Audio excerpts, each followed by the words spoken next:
My husband said he would leave me in a heartbeat if his deceased wife walked through the door, and I had to do damage control while feeling like crap because we were with our friends.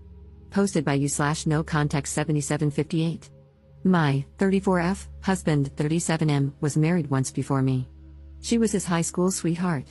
They started dating in their junior year, survived long distance during college, and got married when they were both 23, very shortly after graduating. She passed away unexpectedly at age 26 from an aneurysm, which obviously devastated him, especially because they were so young. They never had children. He contemplated never remarrying because he was so heartbroken, but we ended up meeting about 4 years after that. We got married when I was 31, and he was 34, and we now have 2 children. Last night, we were at a friend's potluck gathering. Everything was going well until one of our friends brought up a new topic related to relationships. She is newly divorced, so the conversation was about her divorce. Others chimed in with stories about past relationships from high school, college, etc. I mentioned that I never thought I would get married because my luck with men had always been terrible until I met my husband, and I said I felt very lucky to have met him. After a little while, my husband brought up his deceased wife. Everyone knows he was married before me and that she passed away. He was talking about her and then dropped a bomb, saying, if she walked through that front door right now, I'd pick up where we left off. If I'm being honest, it felt like someone put my heart into a blender and punched me in the gut as hard as they could. Everyone in the room could sense the awkwardness that followed. To avoid making a scene, I just laughed it off, even though I think it was still obvious that it hurt me. I just felt that if he still feels that way, then why are we married? I've never asked him to get over his wife. I have never experienced the loss of a spouse or even a partner, so I'm unsure how that feels. But I would never say something like that in front of my new spouse. After the gathering, we left, and I did not speak to him the entire car ride home or much the entire night. I did tell him that what he said hurt my feelings deeply and that we could talk in the morning once I had calmed down because I didn't want to say something mean to him. I ended up sleeping on the couch because he wouldn't leave me alone. It's now the next morning, and I barely slept. He is still sleeping. I'm not really sure what to say or what he will say. Relevant comments. Commenter. It's one thing to acknowledge a deceased partner and know that if they were alive, you wouldn't be together because you wouldn't have met in that capacity. But he was disrespectful and hurtful on another level. Did he just lob this bomb for no reason? Like, was it a pass the salt? And by the way, I would drop off for my dead wife in a second. I'd be feeling like crap and angry, truly wondering what role I play in this relationship outside of being a bedwarmer. Not the jerk at all. Ops response. He started off by saying that he had never been in a serious relationship until his first wife. He had little relationships in middle school and early high school, but she was the first one he ever felt serious about. Then he said what he said. Everything was fine until he said it. I'm also not opposed to him speaking about her, we've talked about her before. Commenter 2. He probably could have worded it better, but the only reason you're where you are is because she isn't. It's not that he doesn't love you more than anyone on earth, but she is an idea that still seems ideal in his mind. You may also not fully understand the depth of their bond, given how long it lasted. I don't blame you for being a little taken aback, but he's there for you, loves you, and is committed. Isn't that enough? Ops response. Yes, I've acknowledged that the only reason I am together is because she is gone. That is obvious, and anyone with a brain would piece that together quickly. It's just that what he said was mean. He could have kept that to himself. I would never say something like that to him or in front of him, even if I felt it. Commenter 3. Okay, what else did he say? Because I absolutely, 100% believe that he said this hurtful thing, and it has stuck in your mind, bothering you. You are not the jerk for feeling normal human emotions. Just as I absolutely, 100% believe that this is not the entire story. You laughed it off. He tried to talk to you about it, but you wouldn't listen. I mean, yeah, from what we know here, you're the jerk. You pretended you were fine with the comment, then you flipped and said you weren't. Then you refused to accept any kind of open communication about the issue. That sounds kinda like a jerk move to me, and the absolute lack of details doesn't help your case. The fact that you are willing to talk about this with internet strangers but not your partner is also not a good look. Are you the jerk for feeling hurt? Not at all. Are you the jerk for crapping all over your husband's mistake? Yes, you're the jerk. I hope you approach the morning discussion with a calm head and an open heart. I hope you process your feelings. I hope your husband apologizes for hurting you. Ops response. I did not say anything after it happened because I was shocked, hurt, confused, and embarrassed. It came out of left field. I also don't think anyone was convinced I was fine with it because my laugh came out very awkward and dry and everyone kept looking at us. I was also quiet for the rest of the night, I'm a huge chatterbox. I did not speak with him once we returned home because I was not sure how to communicate what I was feeling without saying something I didn't mean, so I kept my mouth shut until I could process my feelings. It's also easier to speak with internet strangers because I'm not married to the people commenting. I'm just venting here. What I say here doesn't matter in my marriage. I provided fewer details because I didn't want this to be too long. Some people prefer when you get straight to the point and only include important details. However, since I'm new to this app, I wasn't sure how much detail was enough, if that makes sense. And lastly, I'm not the jerk for being upset, but I am the jerk for being upset. That's basically what you've implied. If you read some of my other replies, not saying that you need to because there's so much to read here now, I've explained to people that I was patient and understanding of my husband's grief for years. I doubt he would have found a woman so soon after his wife's passing who would have sat around and listened to him bring her up as often as he has. Not everyone is compassionate. Update 11 hours later. I also tried to reply to as many comments as I could, but they were flooding in, and I got a bit overwhelmed. I may still try to read and reply to them. Many brought me to joyous and grateful tears.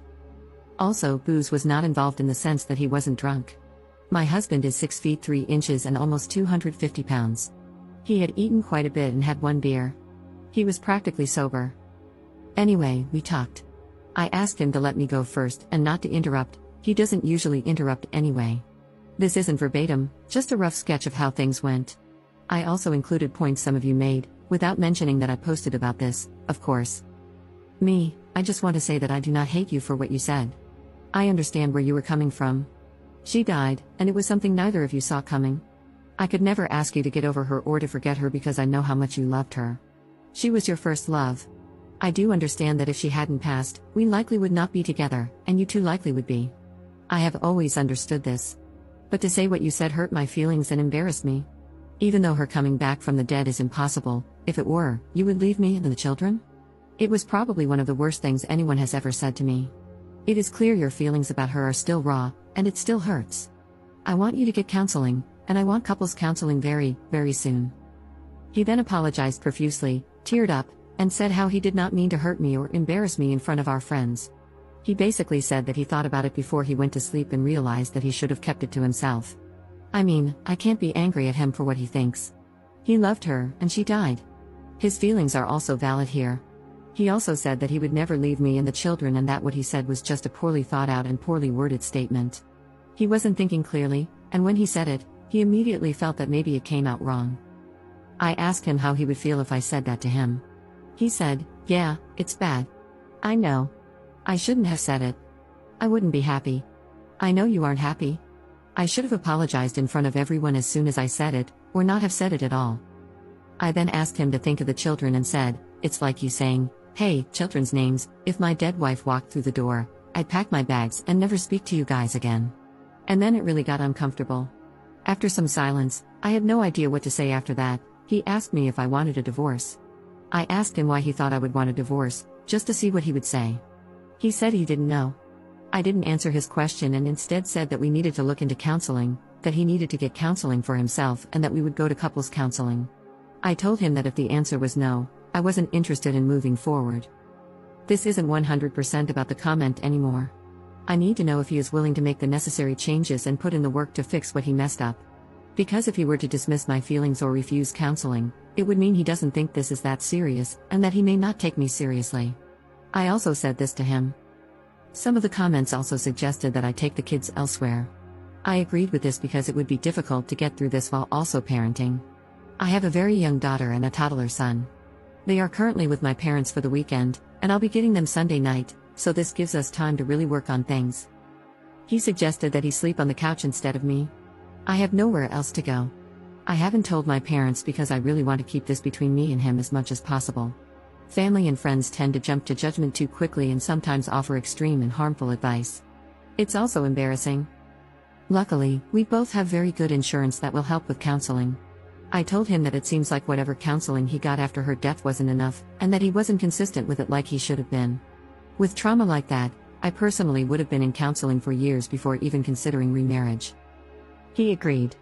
He was only in it for about a year and then stopped once he moved away from his hometown. He never got back into it. He also agreed to individual and couples counseling. He kept apologizing and telling me he loved me all day. It was also so difficult to be around him because he kept looking at me. I couldn't think. It was like he would try to say something and then just stare without saying anything. With the kids gone, there's nothing to really do except talk, so we talked again right before dinner time. He asked me if I wanted him to cook or buy something. To be honest, I still wasn't hungry, so I just told him he could pick something up for himself and that I wasn't hungry. That prompted the second discussion. I realized he must feel very bad because he noticed I hadn't really eaten much all day. He kept asking me to eat. I wasn't sulking too much or anything, just doing my usual tasks but not speaking or eating as much. Because we're home together all day, he noticed this. He asked me one more time to please eat dinner with him, so I agreed. During dinner, he told me that he had looked for counselors himself and wanted me to see if I thought they were okay, and that he would keep looking. Last stretch, sorry. After all of that, I told him that we can't really predict anything until we've met with therapists. I don't want him to keep saying sorry, I want work and change. And then maybe we can move forward, but this is the first step. I don't want to just leave him. I'm also not saying divorce is off the table. I think he is still hurting from her death, and his judgment is very, very clouded. If he didn't love me, I doubt he would have apologized so many times and looked for counselors on his own. A man who doesn't love me probably would have made me look or rejected going altogether. Many people were suggesting otherwise, but I do not think he doesn't love me. I thought about this myself, cried about it, thought of my children, and cried more. I'm not staying for the kids, I'm staying because I want to at least try to fix things. If it cannot be fixed, then at least I tried. We were also very close. Some people were asking how close we were prior to marriage, maybe as a way to gauge the difference between the relationship and ours? Maybe to see if he settled? He was always very romantic, caring, and sweet to me. We've never yelled at each other. When we first started dating, he would plan dates, surprise me, and brag about me to his friends. That's why I am very confused about why he would blurt that out, unless it was just very poor brain-to-mouth coordination. I also told him that I might get a counselor for myself. I don't think I need one, someone suggested it.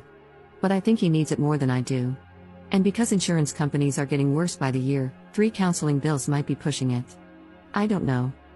If I do get one, it's because I don't want to potentially resent him or doubt myself. Some people have been trying to make me doubt myself. Some of the comments were very nasty to me.